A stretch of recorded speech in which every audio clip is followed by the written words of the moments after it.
শুরু করে কিভাবে দেশের মধ্যে হকের কথায় কিভাবে আল্লাহ হকের জন্য জীবন দিতে হয়েছে আদর্শ আমাদের মধ্যে দেখা গেছে আল্লাহ। আমরা যাতে চাই সেই আদর্শকে আঁকড়ে ধরতে পারি আল্লাহ। আল্লাহ আল্লাহ আমরা যেন আমাদের কলজা টুকরে বিনিময়ে দিতে পারি আল্লাহ। আল্লাহ আমাদের কোনো রক্ত বদলা দিতে পারি আল্লাহ। এই ভাইয়ের মতো ছোট ভাইরা আছে আল্লাহ আমাদের দেশের জন্য আল্লাহ তোমার জমিনে তোমার হককে কায়েম করার জন্য আল্লাহ কাজ করতে সবাইকে তুমি আমাদের করো আল্লাহ। আল্লাহ সবাইকে তুমি আমাদের করো আল্লাহ। আমাদের এই দেশকে আল্লাহ ভারতের আগ্রাসন থেকে হেফাজত করো আল্লাহ। আল্লাহ ভারত ও তাদের যে এজেন্ডা বাস্তবায়ন করছে মুনাফিকরা আছে আল্লাহ তাদেরকে তুমি হেদায়েত দান করো আল্লাহ। এই মুনাফিকদের যে হেদায়েত না থাকে আল্লাহ তুমি তাদেরকে ধ্বংস করে দাও আল্লাহ।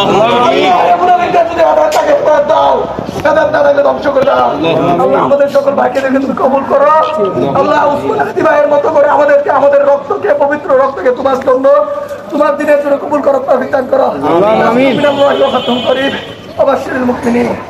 আসসালামু আলাইকুম।